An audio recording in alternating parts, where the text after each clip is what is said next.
The Toronto International Film Festival wraps up this weekend following 11 days of screenings and star-studded red carpets with A-listers, directors, musicians, and film lovers turning the city into Hollywood North. Senior entertainment reporter Eli Glasner caught all the action. You're joining us to talk all about it, and you've had a jam-packed week. How tired are you? How tired are you?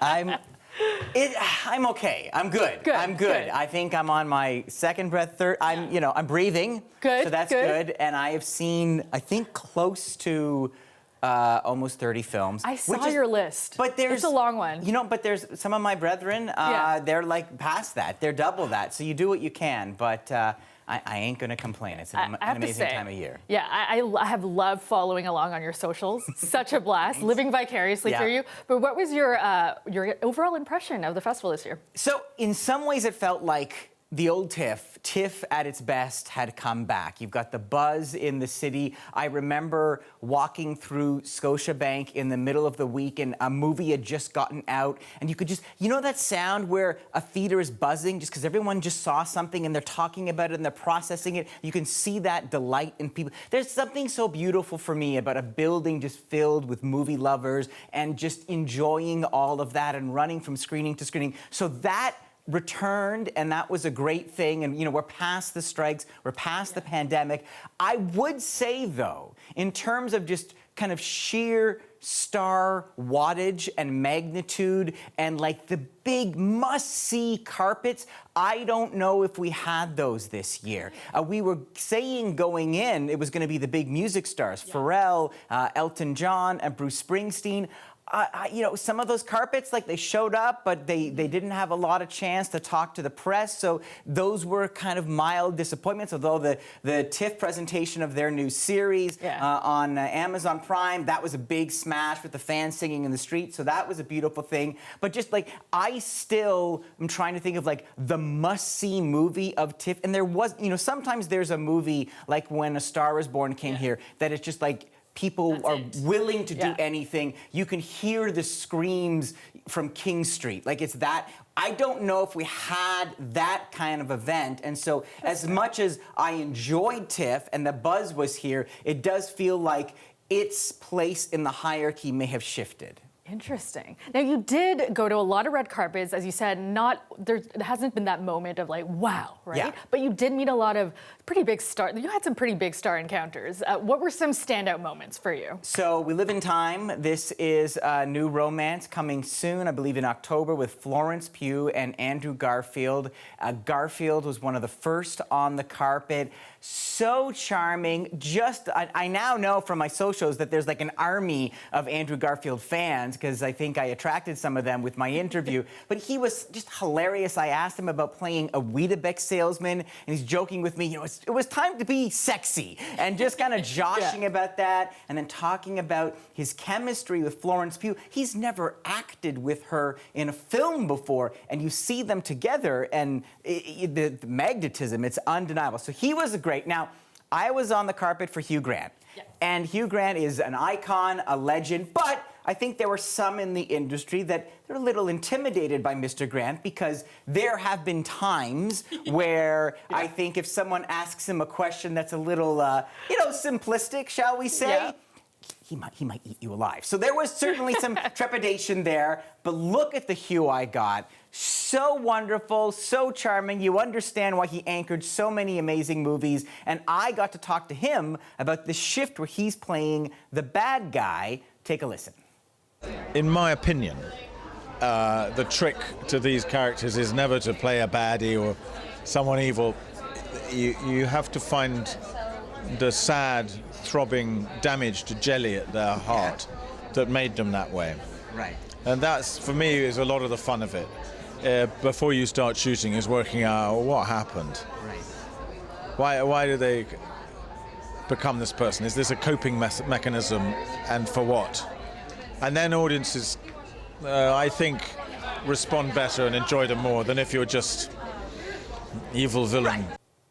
Sad, throbbing, damaged jelly. The best. Now, another thing that was the best, personally for me, I grew up in the 80s, Jamie Lee Curtis, big deal. Yeah. And I just love the way she conducts herself in Hollywood as a woman, being very forthright. I've talked about how there's a theme this year. We've got a lot of movies about women and aging and kind of how it can feel, especially as a woman in this industry, to be disposable. And she held nothing back, talking about the cosmetic industry and how it tries to change women, about the beauty of Pamela Anderson, her co-star, who has eschewed makeups. That was amazing. Easily the loudest carpet, Jennifer Lopez. So the movie is unstoppable. Everybody was waiting for Jennifer Lopez. You might say it's a challenging time in her life, but she came to play. Look at that dress. I can't possibly describe the thunder of all the reporters she just walks by, and myself included, we're all you just clamoring. You're screaming the shortest sentence you can. You see, just keeps walking. She just keeps walking. She ain't having it, keeps going down the carpet, but she was there. And finally, I believe I shot this on my phone. This was the premiere of The Piano Lesson. Now, this was at Princess of Wales. This is a Denzel Washington family production. He is a producer. His son, Malcolm Washington, is the director.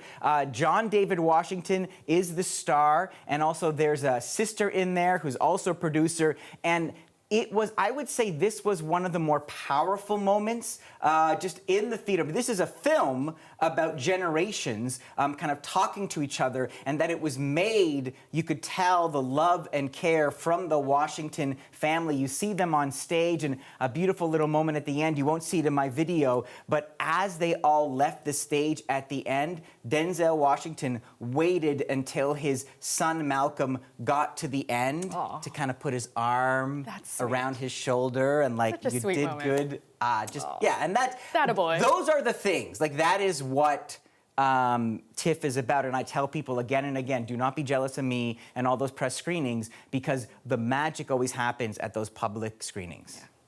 Now, as with every year, a lot of films to choose from this year. You mentioned you saw about 30 films. That's a lot. What were some of your favorites? Anora.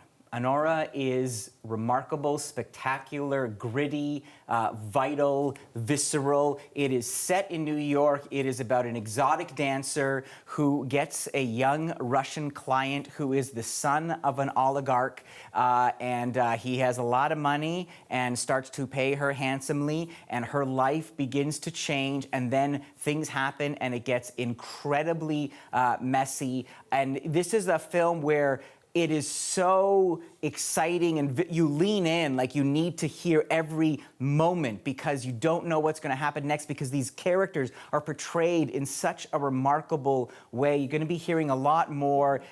The thumbnail sketch like a modern-day Pretty Woman, but it's so much more than that, because of just how fearless Mickey, the lead actor's performance is. She went into strip clubs. She got dances herself. She talked to sex workers and therapists to really get inside the headspace of the character she plays, Anora.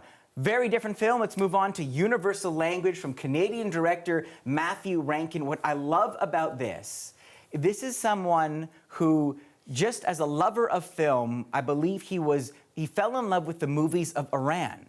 And he connected with the local Iranian community in Winnipeg. And he has made this movie, which is set in a Winnipeg where it kind of never stops snowing, but the main language is Farsi and also some French. So it's like an alternate reality of this vision of Winnipeg, which is kind of a love letter to combining his strange, quirky vision of this Canadian city and, believe it or not, the Farsi culture and language and that sense of cinema. It is odd.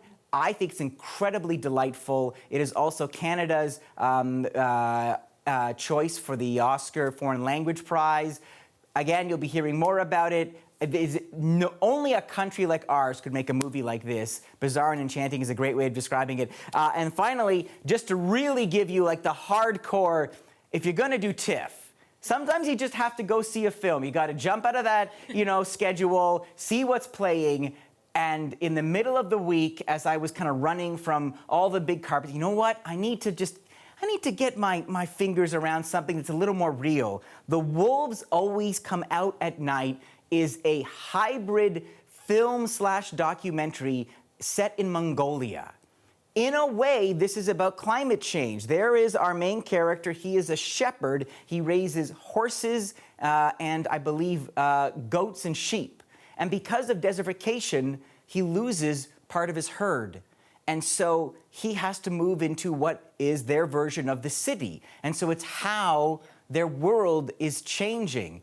And that is also the point of TIFF for me, is to soak into a world like that and spend some time with the family and understand what their predicament is. It was a very real film. The ending is incredibly moving. And I always, if I haven't had one of those experiences where you're just surprised, then I feel like I've done something wrong. I'll have to add all those to my list.